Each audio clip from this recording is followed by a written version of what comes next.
극한 폭염은 한풀 꺾였지만 그래도 여름은 여름입니다.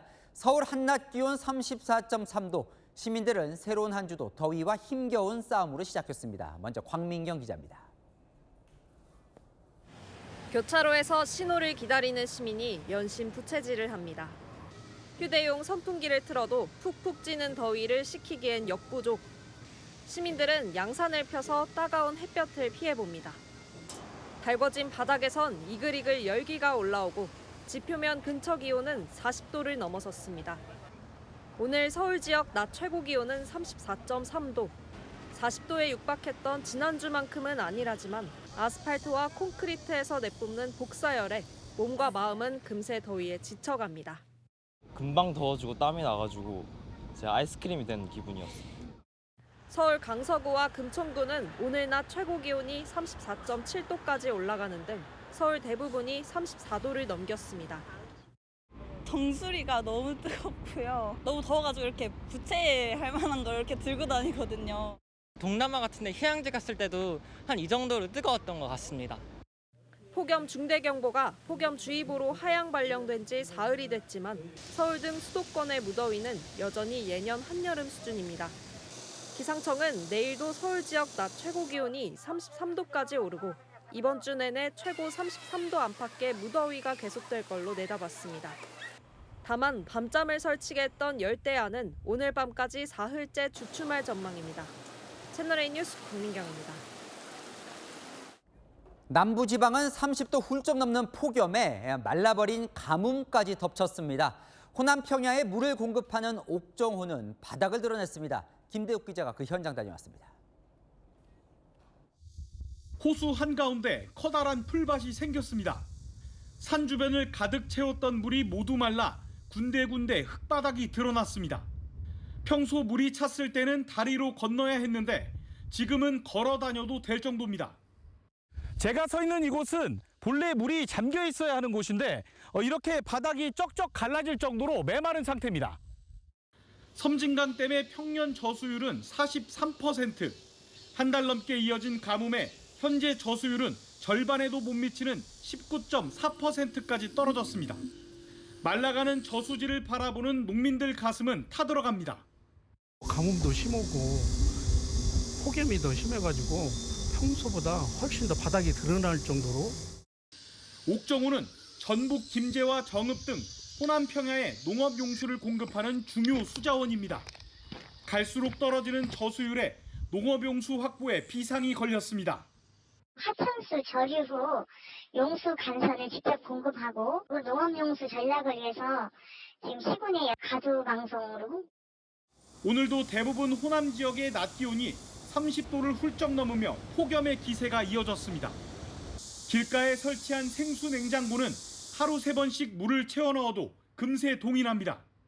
오늘 날씨가 너무 더워가지고 물 한 병 줬으면 좋겠는데 딱 여기서 그냥 시원하고 좋아요. 오후 들어 대부분 지역의 폭염특보가 주의보 수준으로 약화하거나 해제됐지만 시원한 비 소식은 아직까지 들리지 않고 있습니다. 채널A 뉴스 김대욱입니다. 반면 강원도 동해안 날씨는 확 달라졌습니다. 확연히 선선해지면서 천연 에어컨 같다, 가을 같다는 말까지 나왔습니다. 조현진 기자와 함께 보시겠습니다. 피서객들이 파도에 몸을 맡긴 채 여유를 만끽합니다. 파라솔 그늘 아래에도 피서객들이 한가득입니다. 오후에도 백사장 온도는 28도 아래에 머뭅니다. 긴 소매 래시가드를 입어도 괜찮을 정도로 날은 한층 시원해졌습니다. 여기는 이제 물도 있고 산도 있고 이러니까 바람이 되게 선선하게 잘 부는 것 같아요. 어제는 얇은 긴팔이 입고 싶었어요. 그냥 그 정도로 좀 선선해진 것 같아요. 어제가 이쪽에 비가 왔잖아요. 많이 선선하고 낮아져서 놀기가 좋아요. 그 천연벌 에어컨 같이. 오늘 강원 속초의 낮 기온이 25.8도에 머물렀고 강릉도 26.7도를 기록했습니다. 태백은 22.9도, 대관령은 20도에 그쳐 가을 날씨를 방불케 했습니다.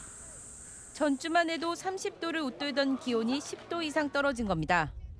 전국을 뒤덮은 폭염특보도 이곳에선 모두 해제된 상태입니다.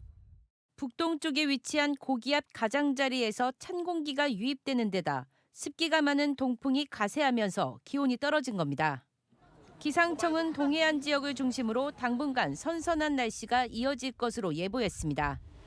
주 중반 이후 강한 바람과 함께 한 차례 비가 내릴 것으로 내다봤습니다. 채널A 뉴스 조현진입니다. 앞으로 올여름 더위는 어떻게 되는 거냐 궁금하실 텐데요. 일단 태풍이 변수가 될 것 같습니다.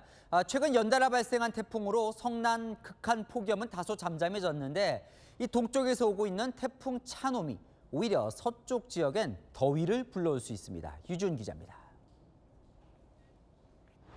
최근 극한 폭염이 다소 완화된 건 태풍이 한반도를 덮고 있던 이중열돔을 움직였기 때문입니다. 제13호 태풍 돌핀 등이 주변 공기를 끌어당겨 티베트 고기압은 서쪽으로, 북태평양 고기압은 동쪽으로 이동한 겁니다. 이 틈을 타 블라디보스토크에서 불어온 차고 건조한 공기가 기온과 습도를 낮췄습니다. 하지만 이번 주 후반부터 서쪽 지역을 중심으로 기온이 다시 올라갈 가능성이 있습니다. 일본 도쿄 동쪽 해상을 지나 북서진 중인 제15호 태풍 차놈 때문입니다. 차놈은 내일 저녁 일본을 관통한 뒤 모레쯤 동해로 빠져나와 열대저압부로 약화될 전망입니다. 이 과정에서 글피까지 한반도를 향해 다가오며 동해안에 비를 뿌릴 가능성이 있습니다. 이후 비를 뿌리고 남은 건조한 공기가 태백산맥을 넘어 서쪽 내륙 지방으로 유입되면 팬현상으로 기온이 올라갈 수 있는 겁니다.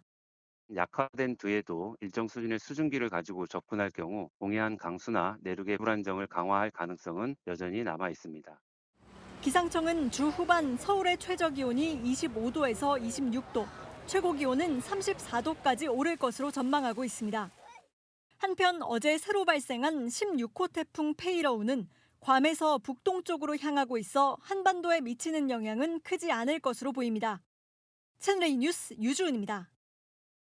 태풍 돌핀이 휩쓸고 간 중국 상하이가 물바다가 됐습니다. 도시가 마비된 수준이었는데요. 거리에 보트가 등장하고 들이닥친 빗물에 수영하는 웃지 못할 일들이 벌어졌습니다. 베이징 성시훈 특파원이 보도합니다.